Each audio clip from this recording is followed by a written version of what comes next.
A 50-year-old safe destroyed everything I thought I knew about peace and privacy. It all started with a simple glance. When our HOA president, Carol Carter, spotted that old black metal box sitting quietly in the corner of my garage. From that moment on, she became obsessed. I began noticing her lurking outside late at night, her silhouette captured on my security cameras as she tiptoed past the hedges, always stopping at the same spot, just outside my garage window. It was as if the safe had awakened something in her, something dark. At first, I brushed it off as paranoia. But then she made the mistake that changed everything. She called 911. What happened in the next 45 seconds would set off a chain of events that no one, least of all Carol, was prepared for. It ended with federal agents on my lawn and a neighborhood forever changed. But the question still haunts me. How could a simple garage inspection spiral so wildly out of control? Before I get to that, comment below where you're watching from, because what you're about to hear is a true HOA nightmare that will make your jaw drop. You won't believe what Carol was really after, or how that dusty old safe turned both our lives upside down. It began on an otherwise unremarkable Tuesday afternoon. I was in my late grandfather's old woodshop, the one attached to the garage, trying to finish a picture frame I'd been crafting for his memorial photo.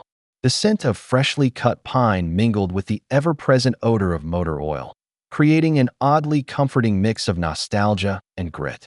This house, his house, had been mine for just 6 months, passed down to me after his quiet passing.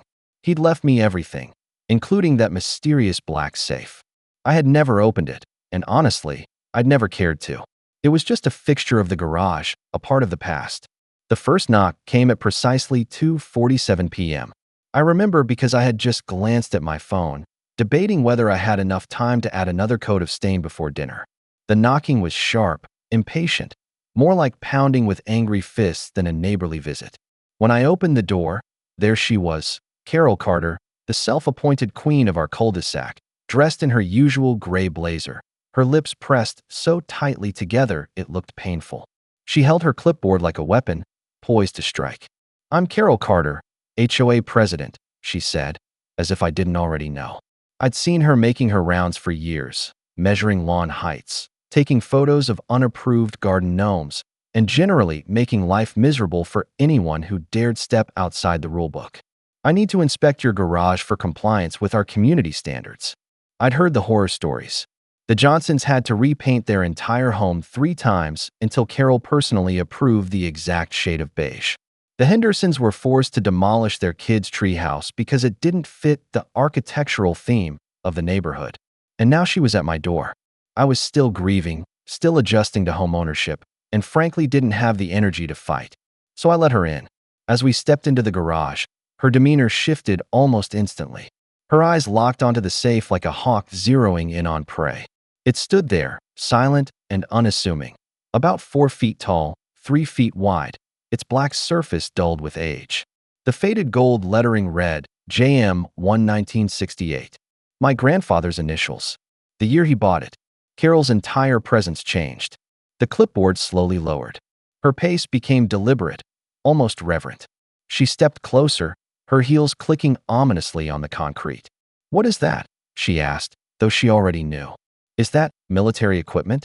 We have strict rules about storing military items in residential zones." I calmly explained it was just an old family safe. Legal. Harmless. Been here for decades. But she wasn't hearing me. Her eyes stayed fixed on the safe, her lips moving as she muttered to herself, scribbling notes like a lunatic professor. That should have been the first red flag. The next morning, the harassment began. The first email arrived at exactly 6 a.m. My garbage cans were allegedly 6 inches outside the approved placement area. At 9 a.m., another email complained about excessive noise from my woodworking tools, even though I'd only used them during normal hours. By the end of that week, I'd received 17 increasingly absurd violations. But it was the last email that sent a chill through me. It read, "Dear Mr. Mitchell, after careful consideration, the HOA demands the immediate removal of the military-grade weapons storage unit from your property. Failure to comply within 7 days will result in legal action." Attached was a photo of the safe, taken from inside my garage. Someone had been inside.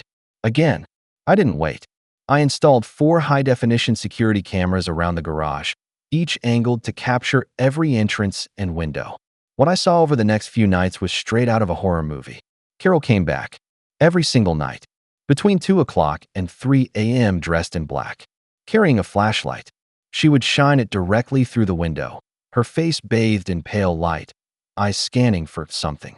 On the 3rd night, the microphone picked up faint audio. She was whispering, maybe to herself, maybe into a phone, I couldn't tell.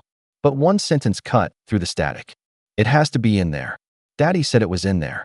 After all these years, I finally found it. That's when I knew. This wasn't about HOA violations. It wasn't about property codes or zoning issues or even neighborhood aesthetics. This was personal. Carol believed that something very specific, was hidden inside that safe. And she was willing to do anything to get it. The next night, I didn't sleep. I turned off every light in the house and waited in silence by the kitchen window, which offered a perfect view of the garage. At exactly 2:37 a.m., there she was again. But this time was different. She had bolt cutters. I watched in stunned silence as she approached the gate, cut through the lock, and slipped into my backyard like a thief. My hand hovered over my phone, ready to call 911, but I paused. I needed more. I needed to know what she was after. So I let her get closer. Let her stare through the garage window with that same crazed intensity. And then, she said it, loud enough for my camera mic to catch. 37 years, Daddy. 37 years I've waited to get back what they stole from us. Tomorrow, I'll figure out how to get inside. Tomorrow, I'll make them pay. She disappeared into the night, but sleep never came for me. I sat in the dark, mind racing. Who was they? What did she think my grandfather had taken? And what exactly was she planning to do tomorrow? By sunrise, I'd reviewed the footage a dozen times. Her face, caught in the infrared glow, looked twisted, haunted by obsession. Whatever she believed was in that safe, it had consumed her completely. I backed up the footage on 3 hard drives and uploaded it to the cloud. I wasn't just protecting a family heirloom anymore. I was preparing for war. Because whatever game Carol Carter was playing, it wasn't just HOA politics anymore. And I was going to find out exactly what happened 37 years ago, no matter how deep I had to dig. As I stared at the screenshot of Carol's face, frozen mid-frame and lit up by the cold glow of her flashlight, one thing slammed into my mind with absolute clarity. This was far from the end. If anything, this was only the start of something far deeper and more dangerous than I'd imagined. But what really disturbed me, the moment that truly sent shivers crawling down my spine, came when I zoomed in and enhanced the audio from the video clip. Beneath the rustle of leaves and the crunch of her shoes on gravel, I caught it. Her voice, barely above a whisper. She was speaking to herself, unaware she was being recorded. And what she said chilled me to the bone. It wasn't just strange, it was threatening, calculated, and deeply personal.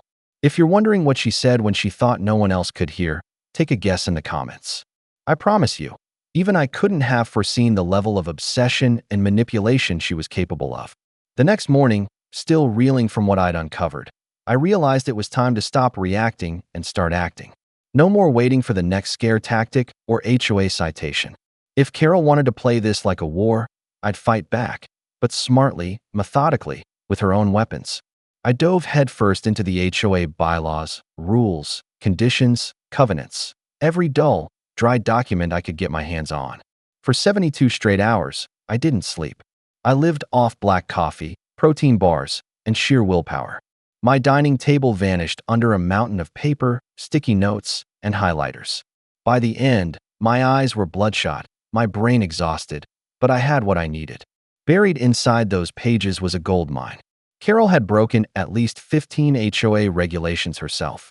She'd been so obsessed with my every move that she never stopped to think she was being watched too, by my cameras, my sensors, and now, by her own bylaws. That same evening, I crafted a 3-page email that read like a legal missile. Calm, professional, but absolutely scathing. I outlined each violation, paired with time-stamped photos and video clips. I cross-referenced every single incident with the corresponding bylaw and clause. I even created a spreadsheet detailing the total penalties she should face based on her own standards of enforcement. The final sum? Over $12,000. And I didn't just send it to her. I CC'd the entire HOA board. Then, just to make sure it spread like wildfire, I blind copied half the neighborhood mailing list. People she'd bullied, fined, or threatened. The subject line was simple, yet devastating. Urgent, security breach and HOA leadership violations, evidence attached. For insurance, I looped in a close friend of mine who practices property law, just in case this turned legal, which I suspected it would. The fallout was immediate and electric. Within the hour, my inbox exploded with responses. Neighbors who had stayed quiet out of fear or frustration were now emboldened.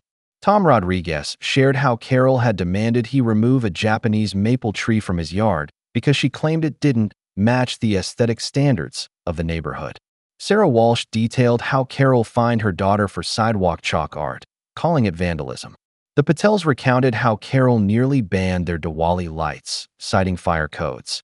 Yet she conveniently ignored the Johnsons' over-the-top Christmas display. Everyone had a story, but Carol? Not a peep. Not a single email, warning, or citation. For 3 full days, she vanished from digital existence. And somehow, that silence was more disturbing than all her aggressive emails combined. It felt like the air before a storm. Something strange happened during those 3 days. The neighborhood changed. People who had once avoided me, heads down and hurried, started nodding, smiling, even stopping to chat. Mrs. Chun from 2 doors down brought me cookies and whispered, "It's about time someone put her in her place." Even the mailman gave me a knowing thumbs up. But I knew Carol too well to believe this was over. She wasn't retreating. She was regrouping, recalibrating. And when she returned, it was with a terrifying new tactic, charm. Gone were the angry emails. In their place came a sugary, sweet Carol, always with a too wide smile, always in broad daylight, always surrounded by witnesses. "Just checking in, neighbor," she'd call out like we were old friends. "That safe in your garage must hold such special memories. Didn't your grandfather tell you what's inside?" The words were innocent on the surface, but her tone dripped with something darker. She'd show up with little props, homemade cookies, a petition about a stop sign, a neighborhood watch flyer, each one a thin excuse to inch closer to my garage. She'd lean just a bit too far, peering inside, pretending interest in my roses while eyeing the keypad on the safe. "Does it use a key or a code?" she'd ask sweetly. "He must have left you the combination, right?" Such a thoughtful man. The performances were theatrical. Any outsider would think Carol had turned over a new leaf, that she was trying to be the bigger person. She even started sending carefully worded apology emails, CCing the board and dripping with fake remorse. "I regret any miscommunication about the storage unit," she wrote. "Let's move forward with mutual respect." But the truth was right there, captured by my cameras every night. Carol still appeared at my property line, often dressed in black, carrying a notebook and flashlight. She was now documenting everything, taking photos, sketching diagrams, even pacing out distances between my garage and the curb. One night, I watched her unfold what looked like an old surveyor's map, obsessively comparing it to my property lines, lips moving silently, calculating something only she understood. That's when I realized I needed answers, not assumptions. And I knew exactly who to ask. Margaret Chun had lived in our neighborhood longer than anyone, 42 years, to be exact. If anyone held the missing pieces to Carol's past and her strange obsession with my family, it was her. I found Margaret in her front yard one crisp Thursday afternoon, tending to her orchids like a scientist with rare specimens. The scent of jasmine mixed with the fading autumn breeze. Despite her age, Margaret moved with elegant restraint. She greeted me warmly, her smile genuine, her hands dirt-stained from pruning. We exchanged neighborly pleasantries, the weather, my latest woodworking project, her garden. I helped her move a planter, and in return she insisted I try her imported green tea from Taiwan. We sat on her porch swing, gently rocking, the wood creaking beneath us. After a few minutes, I casually brought up Carol. The change in Margaret was instant. Her friendly demeanor hardened into something else, concern, maybe even fear. She set down her teacup with a sharp clink and said, "That poor woman," but the way she said it wasn't sympathy. It was history, deep, tangled, and loaded with things unsaid. "Did you know she used to be Carol Morrison?" Margaret asked quietly. "Before she married Carter?" "Her father was Frank Morrison. He and your grandfather, they were business partners back in '85. I blinked. That name, Frank Morrison, had never come up in any of my grandfather's stories. Not once. I knew about his business ventures, the successes and failures, the lessons he'd passed down to me like heirlooms. But Frank? Nothing. Margaret continued, her hands now wrapped tightly around her tea as if drawing warmth from it. Her voice dipped into a hush, even though we were alone. Something about the way she spoke told me that whatever came next wasn't just a neighborhood feud. It was the unraveling of a legacy, a story buried beneath years of silence. And Carol, it seemed, was more than just a power-hungry HOA president. She was the keeper of an old grudge that had been festering for decades. It was hard to ignore the weight in Margaret's voice, the kind of heaviness that clung to old wounds still aching beneath the surface.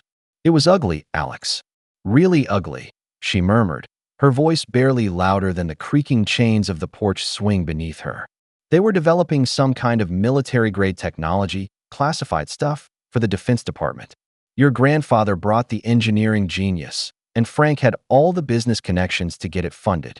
She paused for a long moment, staring deep into her tea as though it held visions of the past, memories bubbling up like steam. "For 2 years," she finally continued, "they worked nonstop, day and night, locked away in a lab downtown. Frank's wife used to call our house late at night, asking if he was still there. Your grandmother would just shake her head. James was never home either. They were obsessed, driven, convinced that this invention, whatever it was, would make them rich beyond imagination." Margaret shifted slightly, the old swing letting out a soft groan, her eyes haunted. "But when it was over, when the project ended, everything fell apart. There was a massive dispute over ownership. Frank claimed your grandfather had stolen critical documents, hidden them in his personal safe. Patents, he said, worth millions. He believed James had cut him out of the profits, out of the recognition, out of everything they had built together." Her trembling hand gestured vaguely toward my house, as if pointing to the safe itself. The whole thing turned into a legal nightmare. Frank poured every cent he had into that lawsuit. 3 years of hell, trying to prove those papers even existed. He hired private investigators, forensic analysts, even tried to bribe your grandfather's secretary. Her voice cracked slightly as the memories rolled forward like a storm. It destroyed him. The legal fees left him bankrupt. He lost his house, his savings, his reputation. And then, his wife left, she took little Carol and disappeared. He ended up alone, living in some dingy one-room apartment, working security shifts just to survive. Margaret's eyes glazed over, lost in the echo of years gone by. "I saw him once, at the grocery store. I almost didn't recognize him. He looked like a ghost, thin, gray, worn down by obsession. All he could talk about was that damn safe. Those patents. He believed they were his salvation, the proof he'd been wronged. But it never came. He died 5 years ago, still clinging to the idea that James had cheated him, that your grandfather stole his life's work. And on his deathbed, he made Carol promise she'd get back what he believed was rightfully theirs." Suddenly, everything started making sense. Carol didn't want to remove that safe because of some HOA rule. No, she wanted what she believed was inside. This wasn't about property or compliance. It was about a vendetta, a decades-old betrayal, a daughter bound by a dying promise, determined to reclaim her father's legacy. That night, I searched my grandfather's files with a new intensity, heart pounding. And in a locked drawer, I found it, a folder marked FMM, confidential. I opened it with shaking hands. Inside were legal documents, old letters, and a few grainy photographs. One caught my attention. 2 men, my grandfather and, I assumed, Frank, standing outside what looked like a lab. Both were smiling, but their postures betrayed unease. On the back, in neat handwriting, JM and FM, Project Screaming Eagle, 1985. The letters began cordial, filled with optimism and plans for the future. But over time, the tone changed. Warmer greetings gave way to cold formality. The last letter from Frank was pure venom. Asterisk, "You think you've won, but I know what's in that safe. One day, the truth will come out." Asterisk, my grandfather's reply was short and devastating. Asterisk, "The safe contains exactly what it always has. Nothing that belongs to you. I suggest you move on with your life." Asterisk. There were legal papers too, one offering Frank a $50,000 buyout. He had refused, believing the patents inside were worth millions.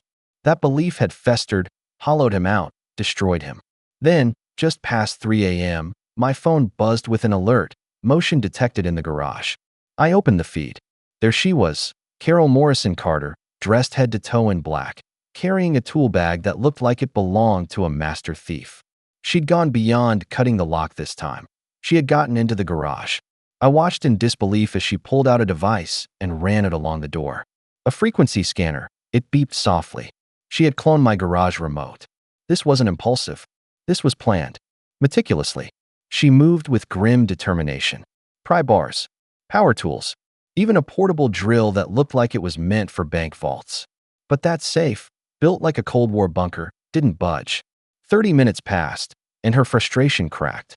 She fell to her knees, pounding the safe with her fists, crying, screaming. "Why won't you open?" she yelled. "I know it's in there. Daddy told me. Those patents are mine. That money is mine. You stole our future." I could barely breathe, watching the raw desperation unfold.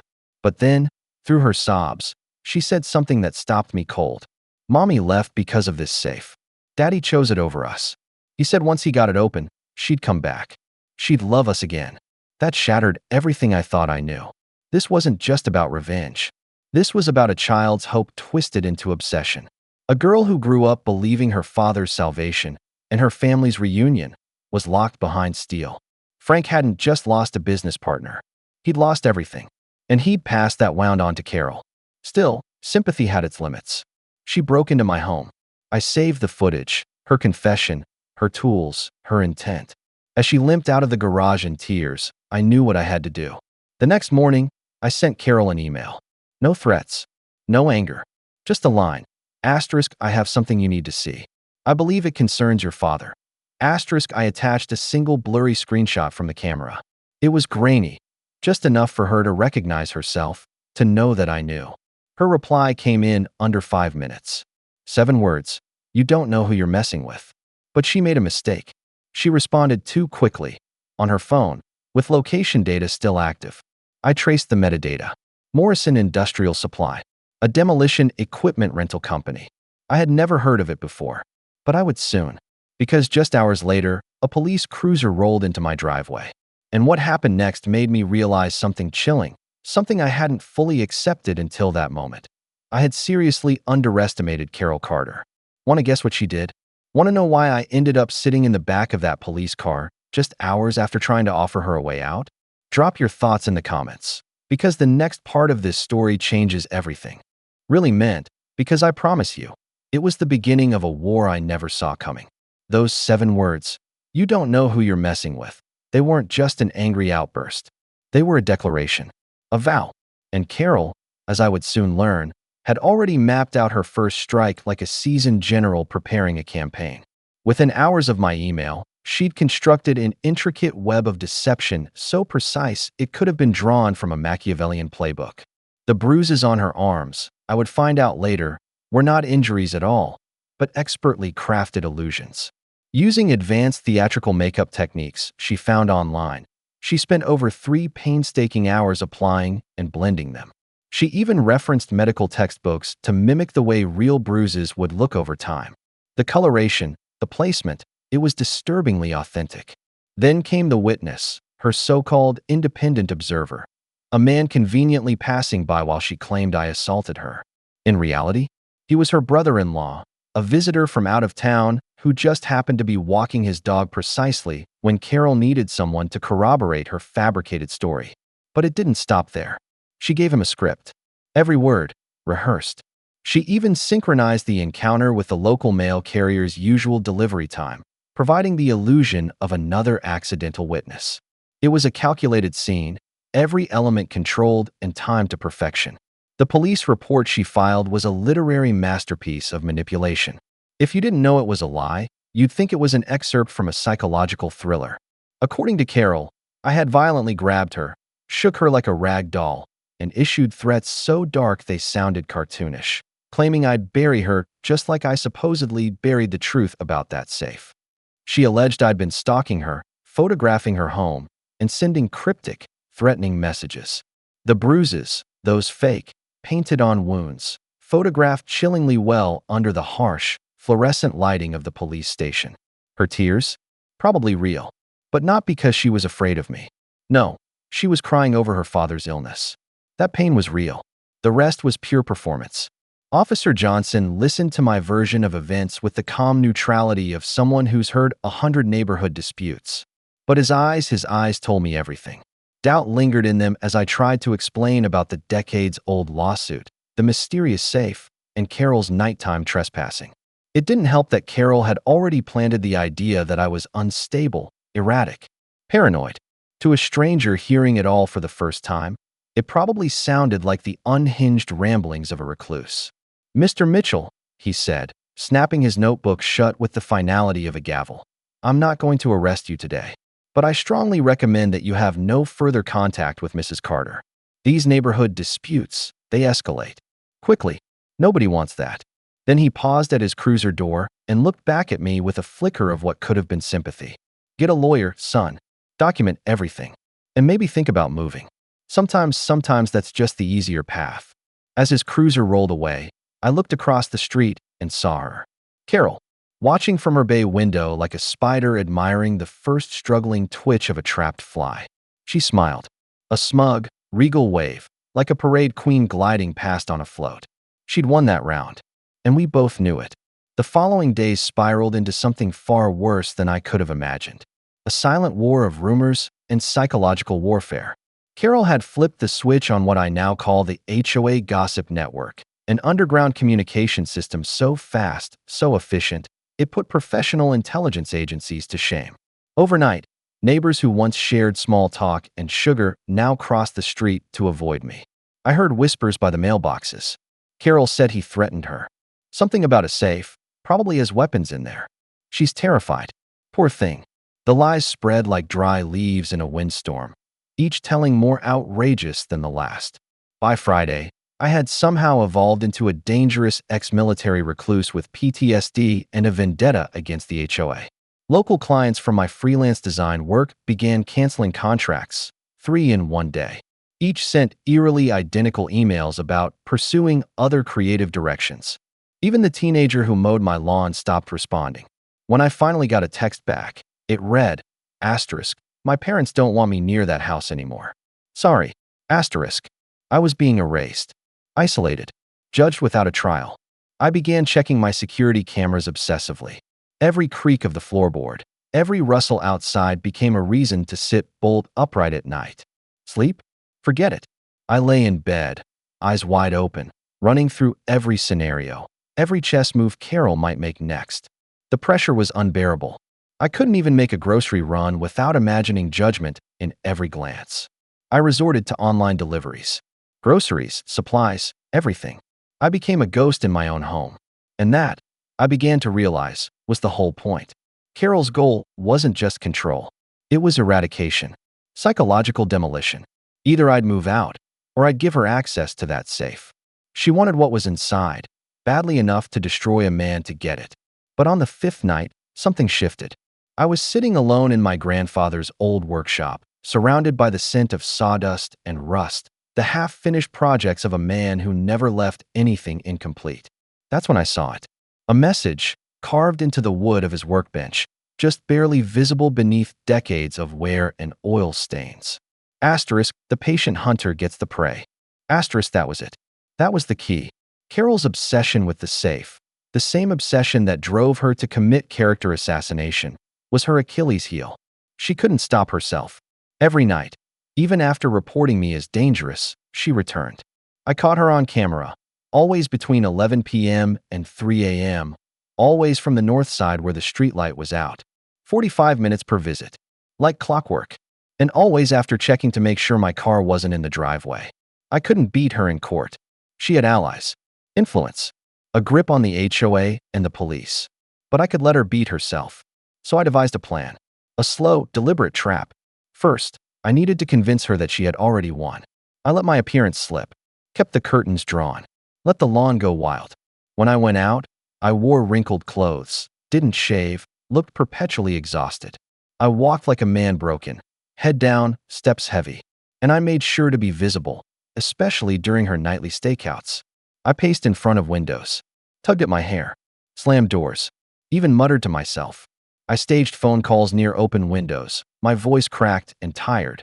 Asterisk, she's destroying my life. I can't do this anymore. Maybe I should just leave. Asterisk. Soon, the gossip machine roared back to life. He's losing it. I overheard one neighbor whisper. Carol broke him, another said. Poor Alex.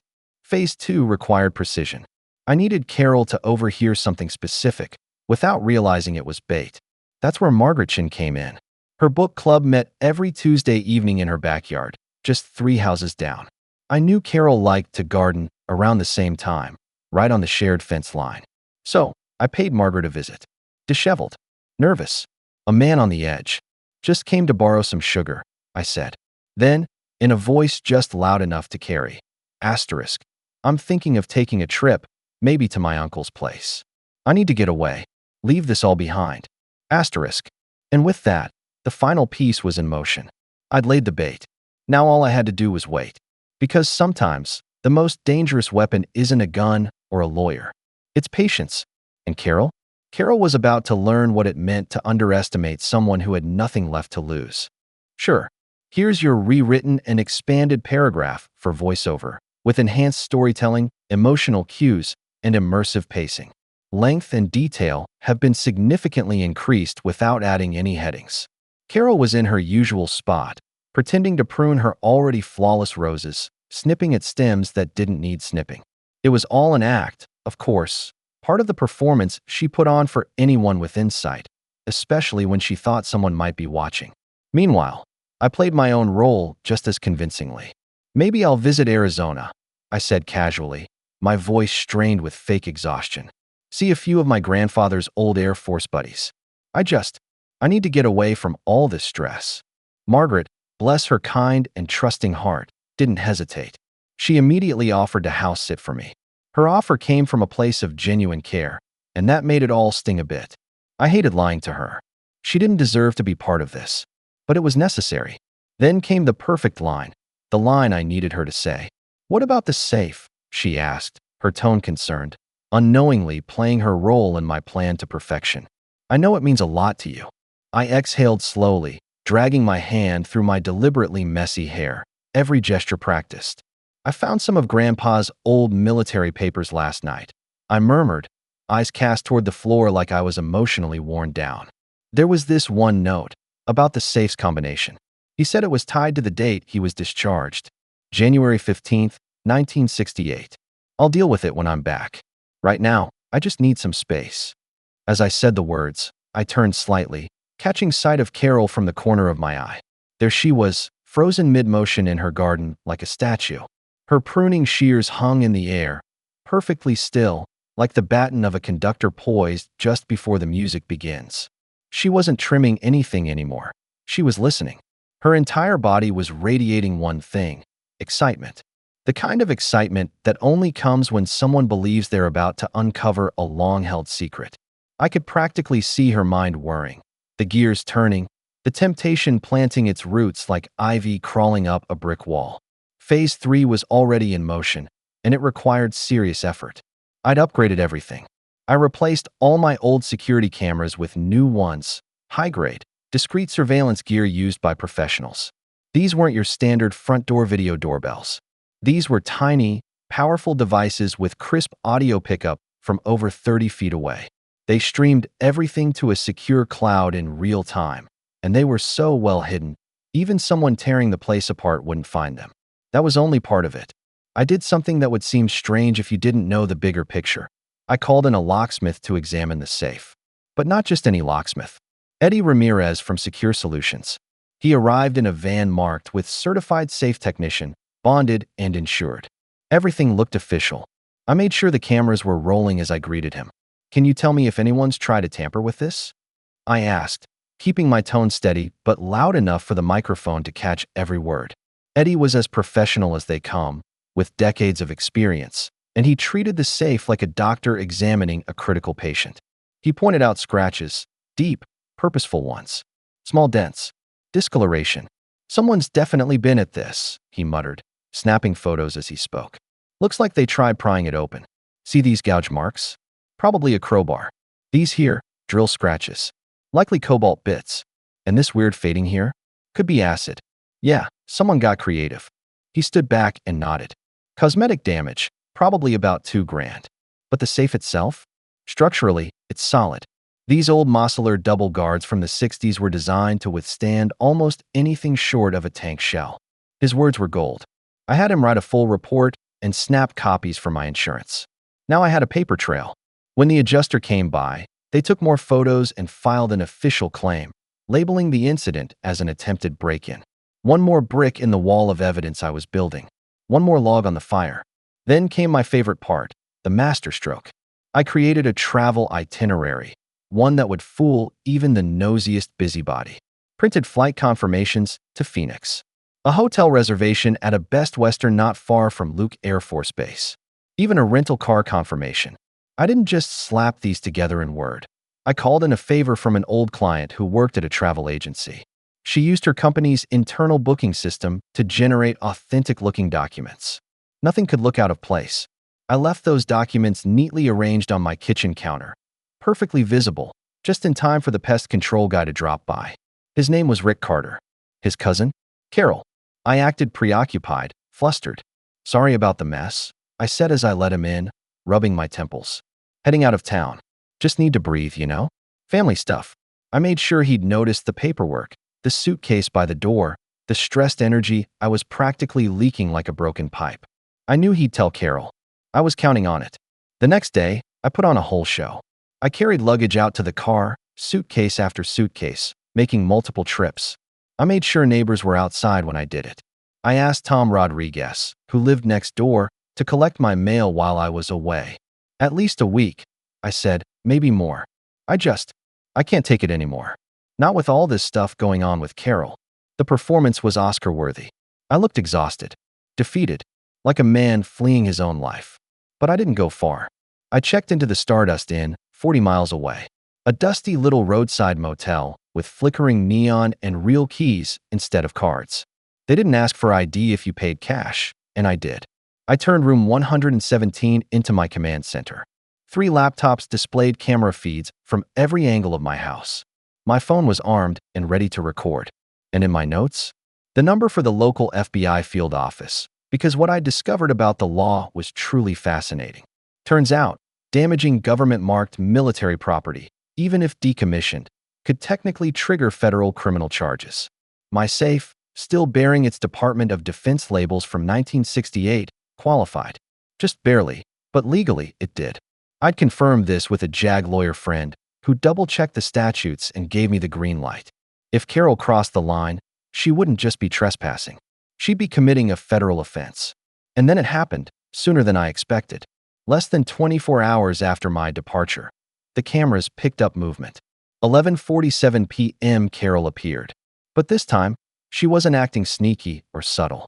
She walked with bold confidence, dressed in dark clothes and lugging a heavy backpack that clinked with every step. She was ready. She'd been counting the minutes. She pulled out a spray bottle and misted the lenses of a couple of my visible cameras with what looked like petroleum jelly, a trick to blur the footage. Clever, but pointless. Those were decoys. The real surveillance gear was hidden, behind vents, light fixtures, even inside a fake smoke detector. Then she did something that made me bolt upright on the creaky motel bed. She stopped in front of one of the decoy cameras, looked right at it, and smiled. It wasn't a kind smile. It was the smug grin of someone who thought she'd already won. She pulled out a piece of paper, probably the combination I'd leaked through Margaret, and stared at it like it was a map to buried treasure. But what she didn't know, what no one knew, was that the safe wasn't exactly as I described. Yes, the combination was tied to my grandfather's discharge date. But that was only half the truth. During the Cold War, Grandpa had the safe modified. Extra features. One of them was a security mechanism that activated if the wrong code was entered more than twice. Let's just say, it wasn't something you'd want to trigger accidentally. So the question is, what do you think happened next? What surprise was waiting for Carol behind that garage door? I promise you, it's not what she expected. And it definitely wasn't what she deserved. Would you like me to continue from here? Clanking echoed through the garage, sharp, deliberate, and unmistakable. This wasn't some panicked thief fumbling with a crowbar. No, This was serious industrial equipment, real tools, the kind you'd see on a Black Ops mission or a high-stakes heist. Through my camera feeds, I watched Carol methodically pull out gear that probably cost more than most people's cars. A plasma cutter, an electromagnetic drill, even something that resembled a compact explosive charge. It was clear that she had spent the last 22 hours not sleeping, not second-guessing, but studying, researching, acquiring every single item with chilling precision. She wasn't here to try. She was here to succeed. She unrolled a thick gray drop cloth with clinical efficiency, each tool placed carefully like a surgeon prepping for open-heart surgery. Every movement was rehearsed, purposeful, almost reverent. She didn't speak to anyone, just herself, a quiet muttering stream that my cameras picked up in full. 37 years. Daddy, tonight I'm going to prove you were right. Tonight I'm going to get back everything they stole from us. It sent a chill down my spine. She started with the plasma cutter, igniting a fierce blue-white arc of light that danced off the garage walls like ghost fire. The flame hissed against the surface of the military-grade safe, casting long shadows and illuminating the determined madness on her face. The smell of scorched metal would have choked anyone else out of the room, but Carol didn't even flinch. She wasn't concerned with smoke or heat or legality. She was consumed by obsession. This wasn't just about money or secrets. It was about vengeance, validation. She wanted to crack open the past and claim what she believed was stolen. For 15 agonizing minutes, she traced the flame along the seams of the safe, looking for any sign of weakness. But the safe, true to its Cold War-era military specs, didn't flinch. The plasma cutter, which could slice through most commercial vaults like warm butter, barely scratched the surface. Her jaw clenched tighter with every failed pass. Frustration was building. Fast, she switched to the electromagnetic drill, then to a series of prying bars, then back again. She alternated tools with rising desperation, the cold precision of her setup beginning to unravel under the weight of failure. Each clank, each grind, each rejection by the safe fueled her growing rage. Her muttering turned into shouting. That's when she saw it, the keypad. It was something I'd mentioned to Margaret in a carefully staged conversation, just enough bait for Carol to pick up on. It was a digital keypad, a late 90s modification my grandfather had installed when he'd upgraded the system. Carol's eyes lit up like she'd just found a buried treasure map. She fished a crumpled paper from her back pocket, scribbled notes, no doubt taken while eavesdropping, and started punching in numbers. Military discharge. Let's see.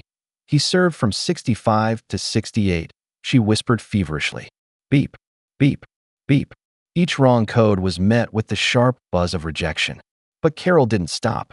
She tried birthdays, anniversaries, enlistment numbers, deployment dates, everything she could guess at. She had no idea what she was triggering. What I had deliberately never mentioned was that this safe, like many designed for sensitive materials in the Cold War era, had a built-in security measure. After 10 failed code attempts, it didn't lock down or sound a local alarm. It triggered a silent signal, hardwired into a line my grandfather had refused to disconnect. A direct connection to the local federal building's internal security system. Outdated by today's standards, maybe, but still active, maintained through decades of bureaucratic oversight and forgotten regulations. Nobody thought to shut it off, and tonight, it would do exactly what it was designed to do. After her 15th failed attempt, Carol snapped. She grabbed a sledgehammer, muscles tense, eyes wild. She lifted it above her head and began pounding on the safe like a woman possessed. Each blow rang out like a war drum. The sound must have echoed across the neighborhood. Open, she screamed with each strike. I know what's in there. I know about the patents, the project, the Screaming Eagle documents. They're worth millions. Millions that should have been ours. Then she froze mid-swing. A panel on the safe had popped loose from the repeated impacts, revealing an engraved metal plate beneath the surface. Even through the camera feed, I saw her go pale as she read the words etched into the steel. Property of the U.S. Department of Defense. Project Screaming Eagle. Classified. Tampering with this container is a federal offense under Title 18, U.S.C. Section 793. For a moment, she stood there, sledgehammer dangling from her hand, breathing hard. Then her face twisted into a mask of rage and disbelief. No, she snarled. No. This is fake. Alex put this here. He's trying to scare me. She yanked out her phone with trembling fingers, and I leaned forward in the motel room, hardly able to believe what I was seeing. She was actually going to do it. She was going to make the call that would seal her fate. 911. What's your emergency? The dispatcher's voice crackled over my feed. There's someone stealing military weapons. 1447, Oakwood Drive. Carol's voice was breathless, panicked, almost deranged. I can see them loading weapons from a government safe. They've got explosives.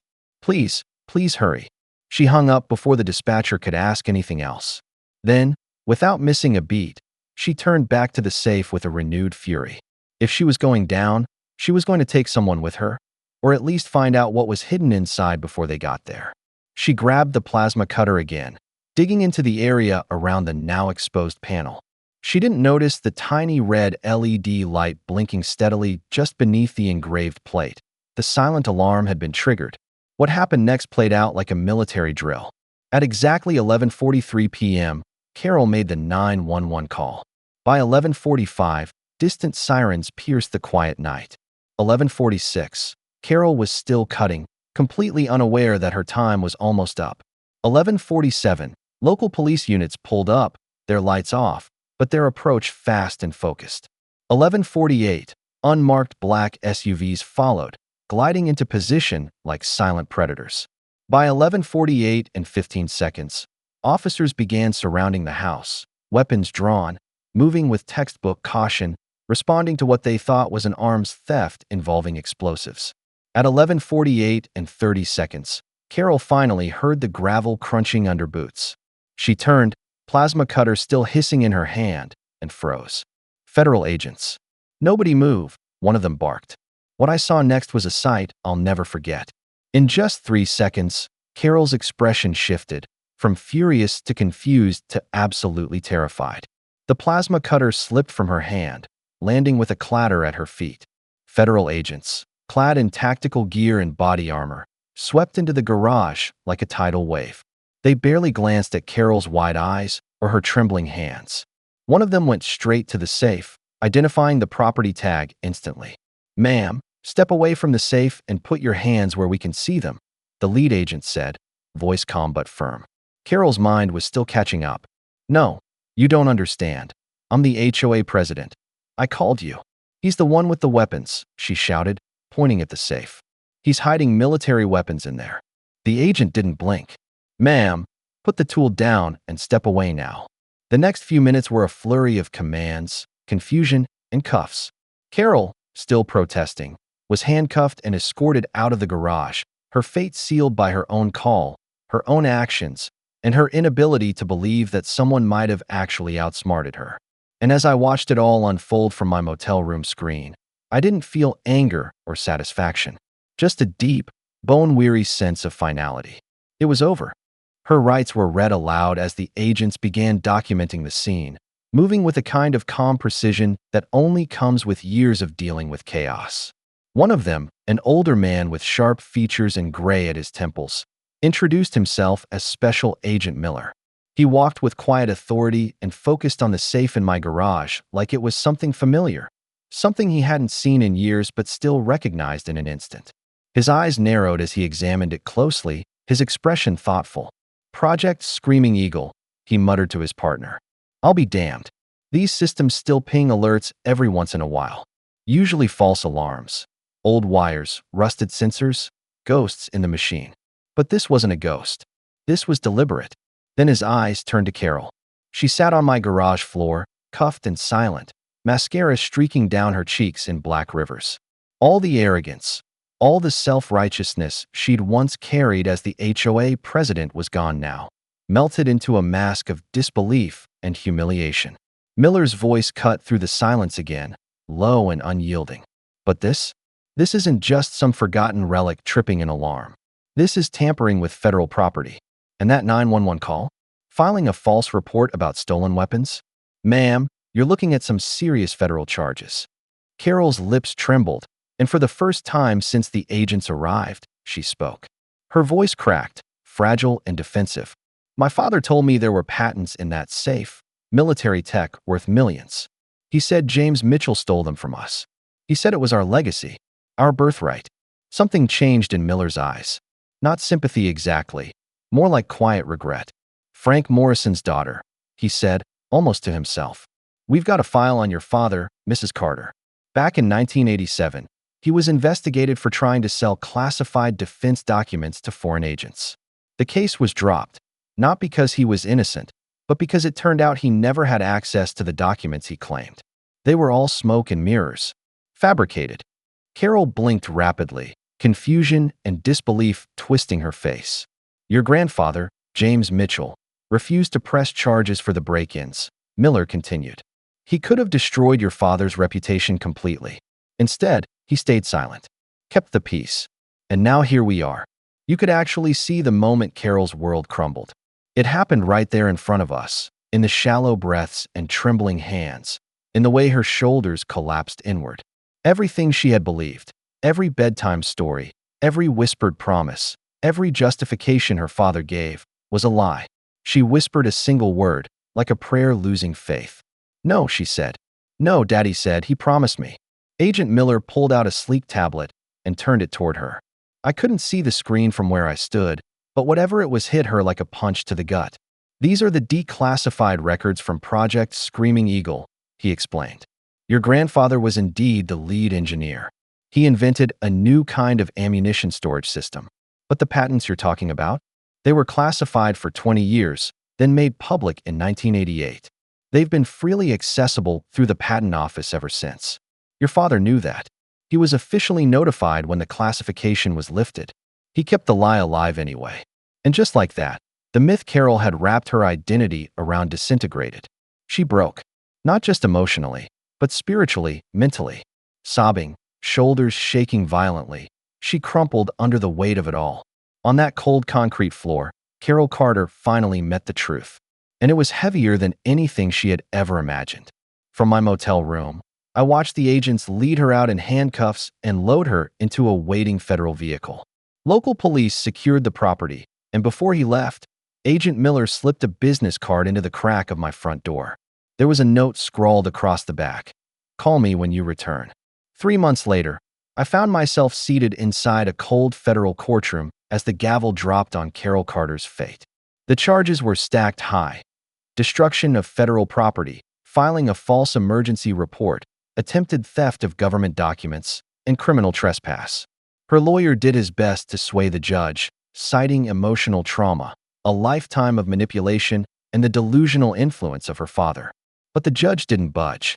"Mrs. Carter," he said firmly, "your personal beliefs, however sincere, do not give you the right to terrorize your neighbors or destroy protected government property. Your actions could have caused real harm. Someone could have died. This court sentences you to 60 months in federal prison." Just like that, the woman who once ruled over our neighborhood with a clipboard and a fake smile became a federal inmate. As they led her away in cuffs, she turned to glance at me one final time. But there was no fury in her eyes anymore, just a vacant sorrow, a hollow shell where pride had once lived.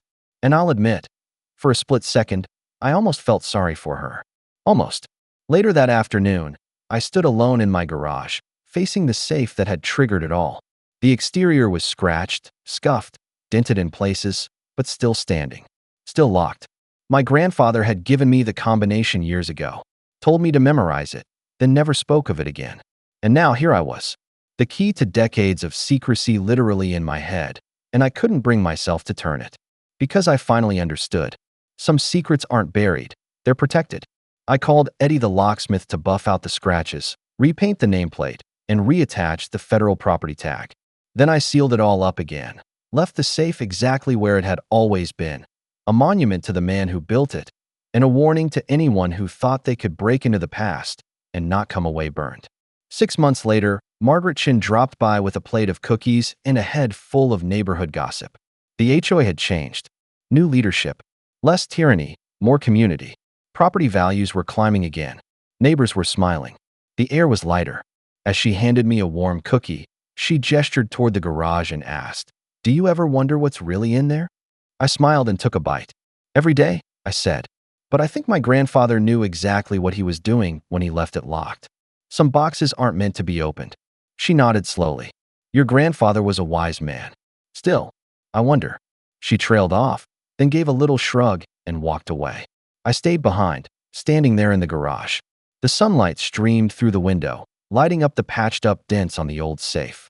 On impulse, I walked over, ran my fingers across the cool metal, and whispered, "Thanks for keeping your secrets, old friend."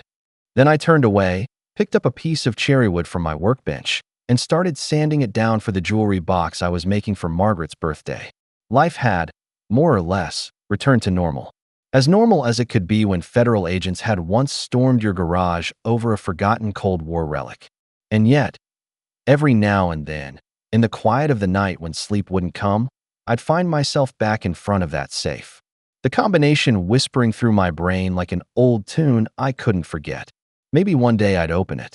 Or maybe I'd leave that choice to the next generation. Because in the end, that safe had already told its most powerful story, not with what was inside, but with what people were willing to do for the idea of what might be inside. That was its real legacy. That was its lesson. And Carol Carter had paid dearly to learn it. As for me, I learned that sometimes the most powerful revenge isn't vengeance at all. It's patience. It's stepping aside and letting the guilty write their own downfall, one delusion at a time. And if you're really lucky, sometimes the universe, or the federal government, does the heavy lifting for you. All it takes is 45 seconds and an old alarm system no one remembers. Funny how that works out, isn't it? What did we learn today? Probably nothing useful. But admit it, it was fun. So go ahead, show some love with a like, and don't forget to subscribe to BD Stories, because you never know what safe will crack open next.